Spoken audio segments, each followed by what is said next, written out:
Did you know that white light is composed of all visible colors and that sunlight includes many more that we can't see? Hi, my name is Alonso Martins. In this video, we'll analyze sunlight. We'll demonstrate the existence of a hidden kind of radiation, and we'll observe the variation in brightness of each color, all with just a glass prism, some phototransistors, and the Arduino programming.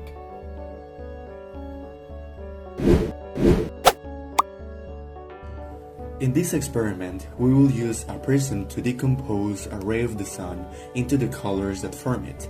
In reality, the sun emits light of different types, or rather, of different wavelengths. Each color has a particular wavelength, and that is why when passing through the prism, this continuous spectrum, very similar to a rainbow, is formed. As you can see, we have all the colors from red to violet. On the other hand, we also have a phototransistor, which detects the intensity of light that falls upon it. If I bring it closer to sunlight, my computer shows high readings, while if I return it to the shade, these values decrease immediately. So what we will do now is place this phototransistor over each color to observe the variation in brightness, starting with violet. Notice that the intensity has increased slightly and will continue to do so the more I move it toward the red color.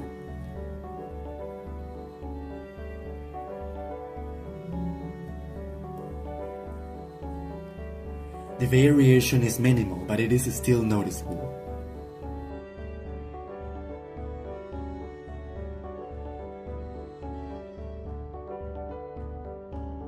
As I said a few moments ago, this is the sun's spectrum. However, what we are observing is only the visible part of this continuous spectrum. The sun emits many more types of invisible radiation, such as ultraviolet, which is largely filtered by the Earth's atmosphere, and infrared, which is filtered in a lesser amount and is present in this spectrum we have here, specifically in this zone. Of course, we cannot see it with our eyes, but our phototransistor can detect it.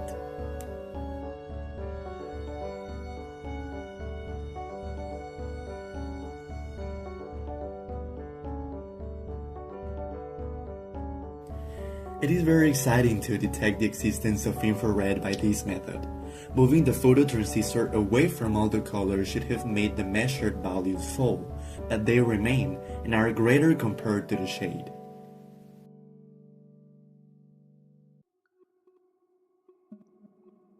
In fact, the astronomer William Herschel developed a very similar experiment in the year 1800. Instead of measuring light intensity, he measured the temperature of each color, and that is how he discovered infrared, since this is a type of radiation that we perceive as heat. Furthermore, it is called infrared because it is located before or beneath the red band. And now that we have confirmed its presence, we're going to add more phototransistors. In this way, we can observe that the radiation levels of some colors are more intense than others. They are not constant. In reality, many factors cause these variations in brightness. It must be taken into account that the Earth's atmosphere absorbs part of the light and scatters certain colors. In addition, our phototransistor has a higher sensitivity to infrared. These summed factors imply that we obtain higher values for red and infrared than for blue and violet. But what if I tell you that not even the sun emits every color with the same intensity? Stars emit different levels of radiation depending on their surface temperatures. This phenomenon is known as blackbody radiation. The hottest stars are blue in color and emit ultraviolet radiation with greater intensity, while the cool ones are characterized by their reddish tones and the emission of mainly infrared radiation.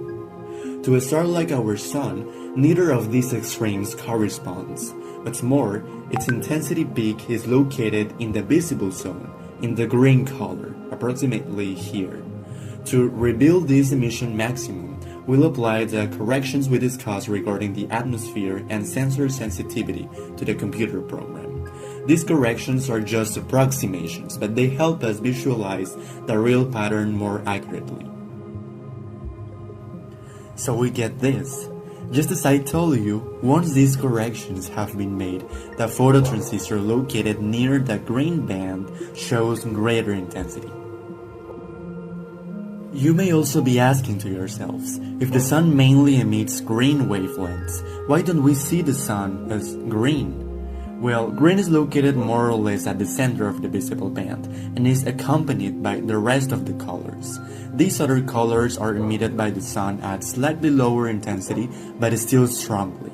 All combined, they form white light. Even so, the sun is considered a yellow star by its classification in astronomy. And that's it. With this series of experiments, we have confirmed the existence of infrared radiation in the sun's spectrum. We have concluded that solar light is not uniform, and that after corrections, the sun shines most strongly in green. On the other hand, we have realized how the atmosphere can affect our measurements. This problem isn't limited to simple experiments like ours. It is exactly the fundamental reason why space telescopes exist. If we want to study the chemical composition of distant galaxies or see the universe in wavelengths that the atmosphere completely blocks, we simply have to go out into space. Only there we can obtain a clear view without a terrestrial filter. I hope you enjoyed this experiment as much as I did. Thanks for joining me, and we'll see you in the next video.